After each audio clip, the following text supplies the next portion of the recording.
Welcome, everyone. Thank you so much for listening. I'm so excited to be recording this first episode, and I really wanted to start with why am I starting this podcast? Because we're busy. We're all busy.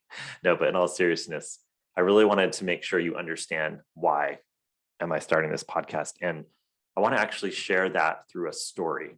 I think the power of story is really amazing, and it draws us in. And it, more than anything, we can all relate to a story in some way. We can relate to the characters in the movie. And I wanted to share this story about my own journey and how I ended up here today launching this podcast in the hope that it will help you find a version of yourself in the story or multiple versions of yourself in the story that will help serve you in some way. My mission on this planet is to teach, love, and serve others. So this story is with that intention in mind. And this story actually begins while I'm sitting in my car, and my wife is driving, and we are on the way to the emergency room. My kids were 3 years old and 5 years old at the time. I had just finished launching school number 10. It was the end of the first year of school number 10. The first 9, I started as a teacher, a principal, a chief of schools, and a board chair for 2 other organizations that I spent several years with. But number 10 was special because this was the one that I had launched from a deep intuition and feeling that I had that I needed to move to Sacramento and launch Growth Public Schools. And that last week of that first year was when I was sent to the emergency room. And I had put all of my blood, sweat, and tears into launching this school. You can imagine, it was my dream. My dream had become a reality. I had spent 2 years planning it. I worked my tail off. I had gone from a very cushy role as a chief executive in a very successful organization that I helped co-create and launch as a teacher, and like I said, as a leader. And it was a big moment that I made it through this first year. But in that moment, when I was driving or riding in the car to the emergency room, I had to ask myself, was it all worth it? I thought I was actually having a stroke. So in that moment, I was wondering, will my life ever be the same? And honestly, my life has never been the same, but not because I had a stroke. I actually ended up having Bell's palsy, which is a condition that no one really knows why it happens. There's some research that shares that it's connected to a viral infection, but essentially one side of your face is paralyzed, you have inner ear pain, you have loss of taste, and complete fatigue and exhaustion. And so at that moment, before I knew what my diagnosis was, I had this identity that I fully embraced as an education change maker. I had committed my whole entire adult life. The moment that I supported myself through community college and the power of education to pull me out of poverty and get me as a first generation college student to UC Berkeley, and I thrived, and then graduating from Berkeley and spending time thinking I wanted to be a corporate lawyer and a corporate banker, and then finding my way home to education and starting in Oakland Public Schools. And then, like I said, opening these schools and creating my own school. I had to ask myself, is all the change making actually worth it? Can we serve others and hold ourselves together? Was the big question I had in my mind. And I had lived, breathed, and sweated this mission for 15 years or more, basically my whole adult life, but professionally for the last 15 or 20, close to 20 years. And I started questioning at that moment because I didn't know if it was worth it to put my own health on the line. And I started questioning. So I was basically in bed for 6 months. I took a leave of absence from the school and I started questioning, what am I doing with my life? Really deep questions about my own belief systems, about what was driving me in life. And I sat with those questions and I fully committed to changing my life. And it was basically a few days later, I had a very negative reaction to prednisone. And I just felt like my body, my nervous system, my mind, body, spirit needed a reboot, a recalibration. It was such a deep knowing. And so I committed from that day forward, I committed to a path of self-realization, the inner journey. And I found mindfulness and meditation as my co-pilot on this journey called life, and committed to a daily practice of meditation and inquiry and trying to locate the most authentic version of me, what really lit me up, what really made me happy. I knew that sitting in bed and almost killing myself or running myself into the ground physically was not the best version of me.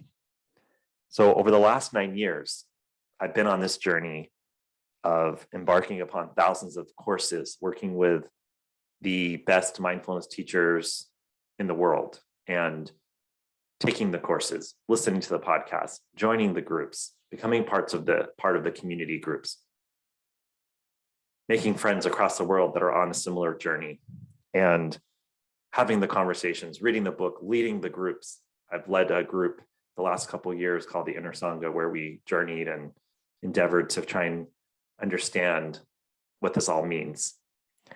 And as I committed to that journey, and as I embarked upon my own inner change within myself, I started to have so many epiphanies and changed so many parts of myself and experimented with so many different healing modalities to see that there's a different way to do things than what the mainstream world is teaching us.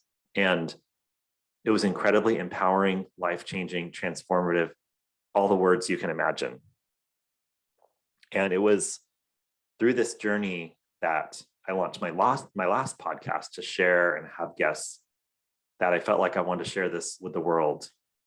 But this time around with this podcast, I've come back home to my heart with serving through the education space. And this podcast is really about my deep belief that we need to change, that education needs to change. And the reason I'm starting this podcast is because I want to share my journey with all of you.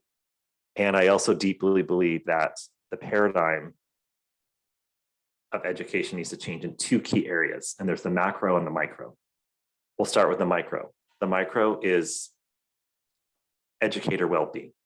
It's completely broken, it's completely backwards, completely upside down. I will spend a lot of time talking about that in this podcast. I won't go into it today necessarily. And the other macro piece is we need a wholesale change of the education system. And my fundamental belief is that you cannot not have one without the other. What I mean by that, and again, I'll go into much more depth as we journey together through this time in this podcast, is that I spent so much of my life believing that if I could change others, if I could help others, if I could serve others, if I could do the work on the outside, that I would create the change. And that's true, you can create change. But what was a massive awakening for me and a massive transformation is that it's with the inner work, healing your own wounds, working on what part of your inner child needs more love, understanding how to speak to yourself, how to leverage the tools of mindfulness and meditation to create your own inner peace. It was through this journey that I realized that I was really trying to save the little David, or the child within me that was similar to the kids I was serving. So my goal was to try and help low-income kids leverage education to find a way out like I did. And it's still my goal, and it's still my mission to help all of you that are doing the work on the ground and all of us in the education space. But the biggest transformation and transition and my thinking and my feeling and my embodying is that I was actually really trying to save myself. And that shift in my own consciousness and my own awareness to what I was really doing in the education space has changed everything for me. Because now I can serve from a full cup. Now I can help others without projecting my wounds and my issues onto them.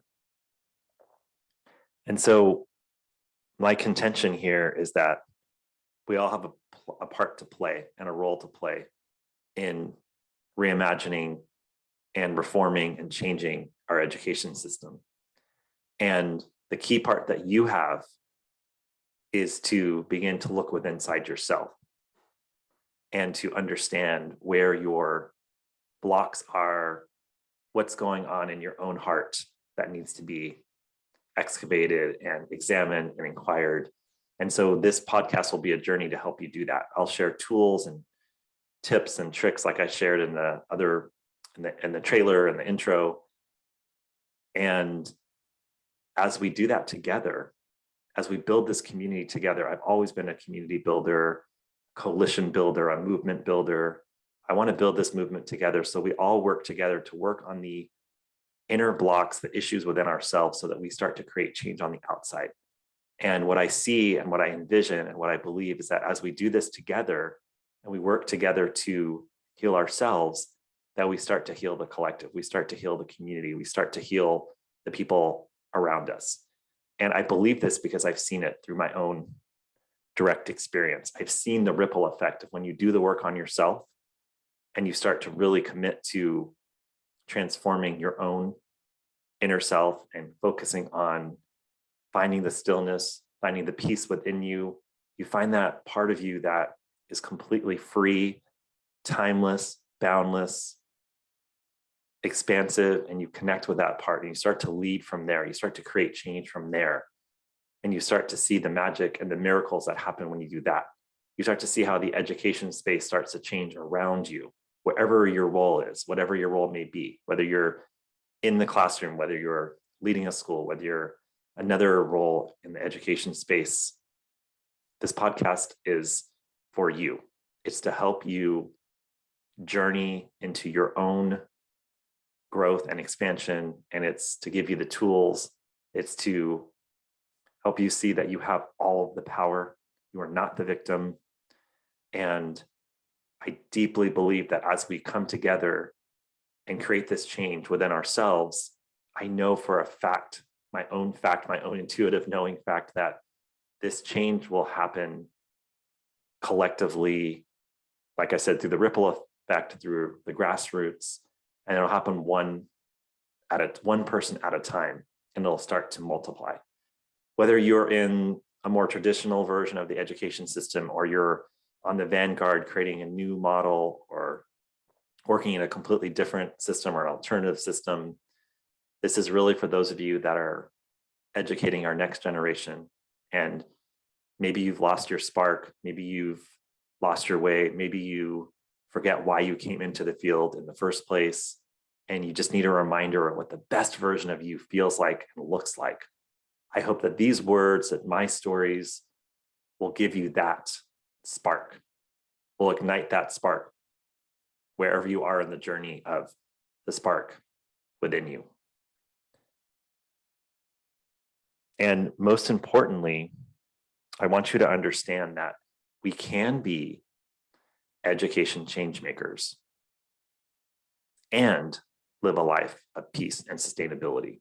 And that's where I feel that the paradigm shift in teacher well-being needs to change, because the current paradigm tells us that we have to give everything to everyone else, and it's all on the backs of educators, and we are not allowed to really take care of ourselves. The way the professional development system is set up, the way teacher well-being or teacher care is not very prevalent. It's not even really part of the system. So that whole entire paradigm needs to shift, and we need to start to create a different paradigm where teacher well-being, teacher self-care is highly critical, highly important to the profession, to the kids you serve, to the kids we all serve, so that we're not giving everything and literally leaking all of our energy. I know most of us teachers, educators are empaths, we're givers.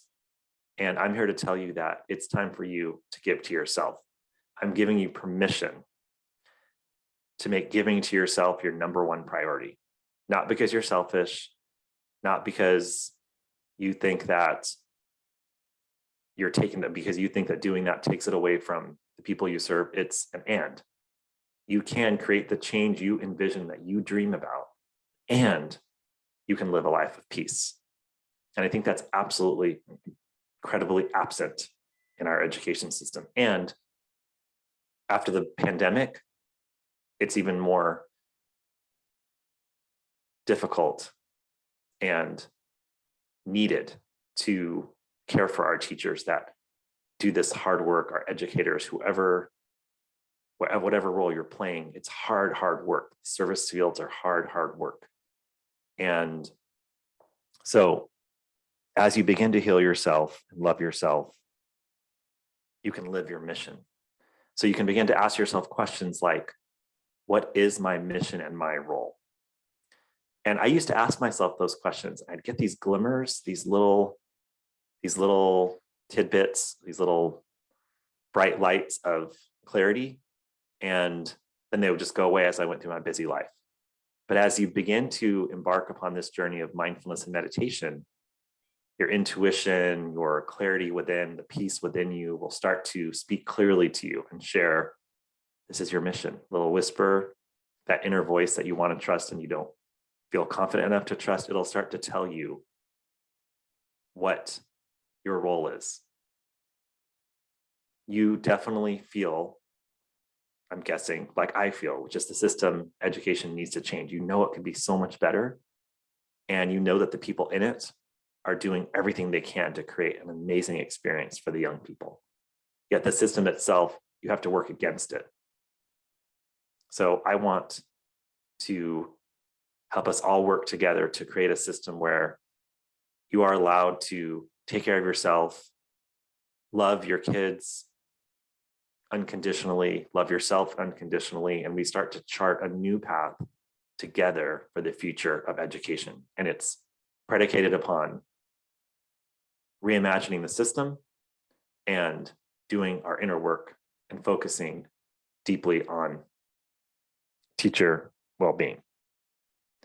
And like I said, for me, when I used to ask those questions of what is my mission, or what's my purpose today, or how can I serve today? So I wake up every day and I do my meditation, and I typically ask myself, how can I serve today? And I usually get a few clear messages from my intuition or from that stillness within me that shares what my mission is today. And then there's other moments where I'll just get clarity of, you need to start a podcast. You need to start a podcast about education.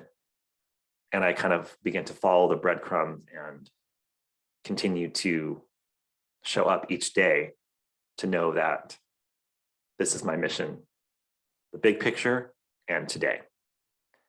And I used to be so exhausted by being an education change maker. It was so exhausting. I felt so passionate, so inspired, and so lit up. But I was so exhausted because I was giving everything of myself to my community, everything. I was giving from there were parts of me that were so enlivened by being a teacher, a principal, working with the principals like I do now. But there were parts of me that were so scared and shut down. And I was leaking so much energy dealing with all of the triggers, all of the parts of me that didn't feel seen and heard and didn't feel healed. And I now can see the world through the eyes of the healing journey. You're never fully healed, but I did so much work to heal parts of me that were really wounded and my traumatic childhood that I'm able to see the best in others from a different lens. And most importantly, it allows me to give from a full cup, to see that people are projecting, to see that people are wounded, to see that people are hurt. And people ask me, like, when do you ever sleep? You have so many things going on. Well, I do more than I ever have, even though I've always been quite the doer, but from a different lens and a different feeling within myself. And so we're going to talk about that. We're going to talk about how do you bring a moment by moment awareness to your day, to recognize your triggers, to recognize your energy, to use the present moment to your hugest, is that a word? Use the present moment to your advantage, to help you manifest what's within you that wants to come out. I truly believe that most human beings are really living up to about 10% of their potential. And there's so much more within us that wants to come out. So I'm starting to tap into more and more of my potential. And I would have never imagined myself doing not one, but two podcasts, because I really don't like to be the center of attention. I don't like to speak publicly, but that's part of the journey that I went on to. That's a small, scared part of me. But this expansive version of me wants to speak this message and speak this mission to help and serve so many that are ready. So whether it's 1 or 10 or 1 million, it's about who is ready to fully embrace this journey of going within yourself to find the maximum potential and the expansive version of yourself, and then doing this work on yourself so that you can then take it to the communities that you serve.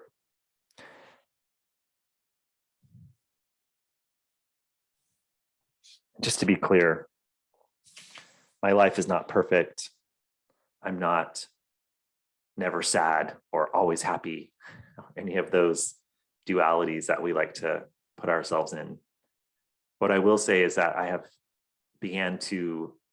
started to figure out how to live in the present moment, day to day, and to spend more time with the biggest version of myself than my troubles and my worries and my fears. And this has completely and utterly changed the way I see life and the way I navigate how life shows up, the challenges, the vicissitudes of life, the ups and downs, the pain. I still feel pain deeply. I still feel happiness, yet I'm able to minimize the suffering. I'm able to see clearly when I'm coming from my own wounded lens, and that's creating more suffering for myself. I'm able to see the reality of the as is clearly, so that I can navigate each moment from the best version of me and not the part of me that is shut down or scared. And it's liberating. That's why I'm called to share it with you.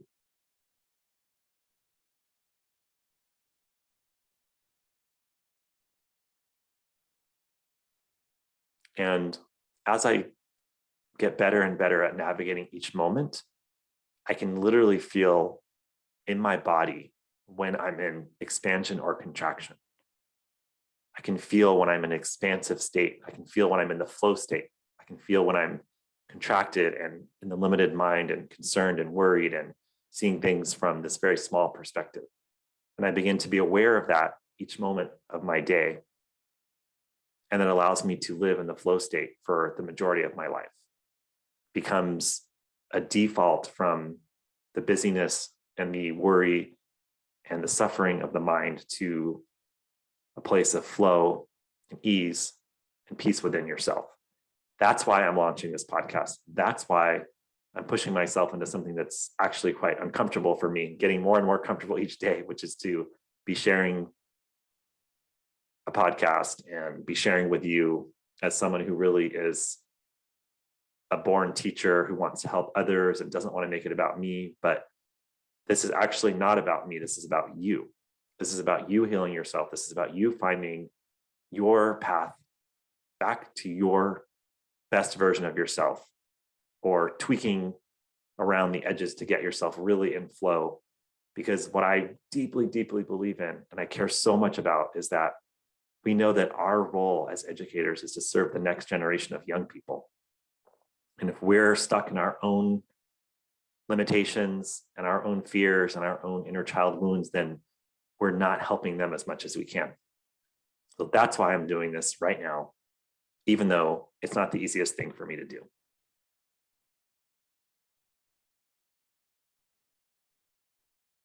So my dream is that as we heal ourselves individually and heal ourselves together,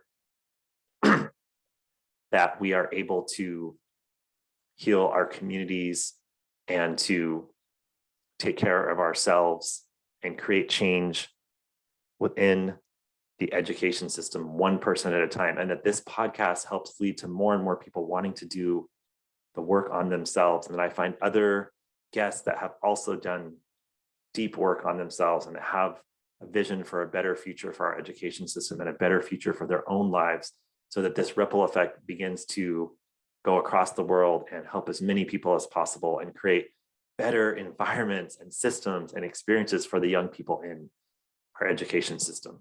That's my deepest dream, my mission on this planet, the purpose that I have been given, that I've surrendered to, and that I want to share with you.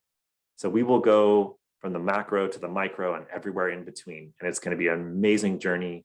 And I'm very excited about building a community of people that come together and do this in unity and community, and that share the best version of themselves with the people that they serve. Thank you so much for listening today.